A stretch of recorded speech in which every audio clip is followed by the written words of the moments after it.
أعوذ بالله من الشيطان الرجيم بسم الله الرحمن الرحیم. درس 12 مد و خیل‌های آن. مد چیست؟ کشیدن آواز است. حرف مد چیست؟ کشیده خواندن حرف. حرف مد چند تا است؟ 3 تا. اول واو، دوم الف، سوم یا. واو کدام وقت حرف مد می شود؟ واو ساکن شده پیش از خودش بودگی حرف ضمه یعنی پیش شود حرف مد می شود. یعنی کدام وقت حرف واو حرف مد می شود؟ آن وقتی که خودی حرف ساکن باشد، یعنی خودی واو ساکن باشد و پیش از حرف واو حرف بیاید که حرکتی پیش داشته باشد، آن وقت واو حرف مد می شود یعنی کشیده می شود. مثال کونو کونو. مثال در اینجا واو خوانده نمی شود اما ایواز کشیده می شود. مثال چقدر همین حرکت پیشی که پیش از حرف واو یک حرف دیگه که دارد، همین حرکت پیش رو ما یک واو دیگر اضافه تر یعنی اضافهش میکنیم و میکشیمش. حرکت پیش است باز یک واو دیگر ما اضافهش میکنیم، بعد مثل که به مقدار یک واو دیگر همون حرکت پیش رو ما میکشیم. کونو کونو.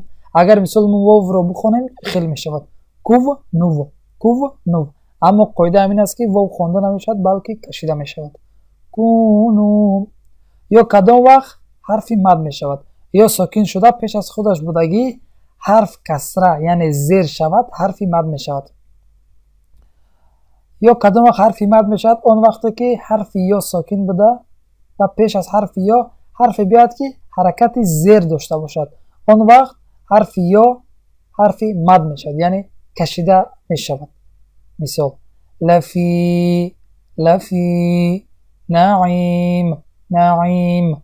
در اینجا عین است، عین حرکت زیر دارد، بعد از آن حرف یا است که ساکن است.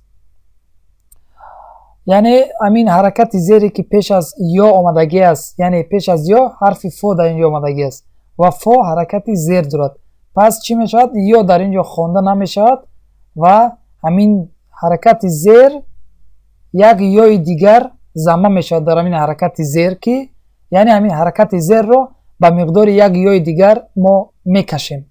لفی لفی، نعیم نعیم. دیدین؟ یعنی همین زیر رو به مقدار یک یای دیگر ما کشیدیم. لفی نعیم.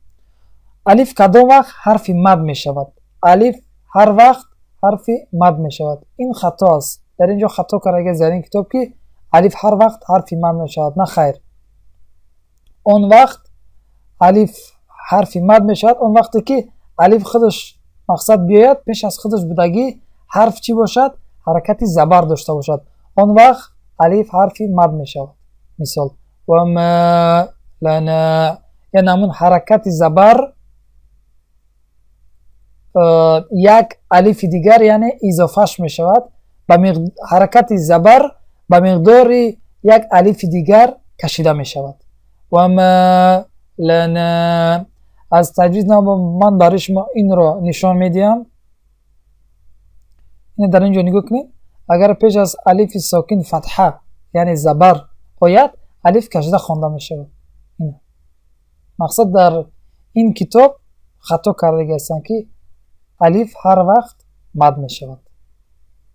الف آن وقت مد می شود که پیش از خودش بودگی الف یعنی پیش از الف خودش ساکن پیش از الف ساکن حرفی باشد که حرکتی زبر داشته باشد یعنی فتحه، آن وقت الف کشیده می شود.